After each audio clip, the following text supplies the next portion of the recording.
కాన్పు నొప్పులు చాలా తీవ్రమైనవి. ఆ నొప్పి ఎంత కష్టమో అనుభవించే తల్లులకే తెలుసు. అయినాకూడా బిడ్డకు జన్మను ఇవ్వటానికి తల్లి అంత బాధను తట్టుకుంటుంది. వైద్యరంగం ఎంతో పురోగతి సాధించినా మహిళలు ఇంకా వీటిని భరించాల్సిందేనా? సుదీర్ఘంగా ప్రసవవేదనను అనుభవించాల్సిందేనా? అలాంటి అవసరం లేదంటోంది ఎపిట్యూరల్ అనస్థీషియా విధానం. ఇదో రకం కాన్పు మత్తు. బిడ్డకు హాని కలగకుండా తల్లికి హాయిగా ప్రసవం కావటానికి తోడ్పడే విధానం. దీనివల్ల ఎంతోమంది తల్లులకు మేలు జరుగుతుంది.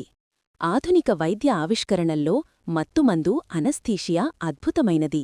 ఎంత తీవ్రమైన నొప్పినైనా క్షణాల్లో మైమరిపించేస్తుంది. ప్రస్తుతం ఎంతటి శస్త్రచికిత్సలనైనా సునాయాసంగా విజయవంతంగా చెయ్యగలుగుతున్నామంటే కారణం ఇదే. మరి దీన్ని కాన్పునొప్పులు తగ్గించటానికి వాడుకోలేమా? ఈ ఆలోచనే కాన్పుమత్తు పద్ధతికి శ్రీకారం చుట్టింది. ఆదినుంచి రకరకాల నమ్మకాలు, ఆచారాల పేరుతో పురిటినొప్పులను ఎవరూ పట్టించుకునేవారే కాదు. అవి సహజమని, భరించాల్సిందే అని భావిస్తూ వచ్చారు.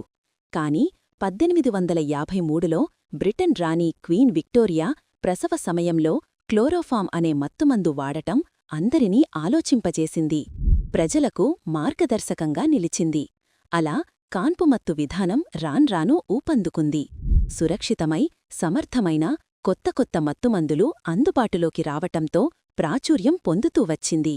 అయినాకూడా ఇప్పటికీ చాలా చోట్ల దీన్ని వాడుకోకపోవటం, అపోహలతో వెనకాడటం గమనిస్తున్నాం.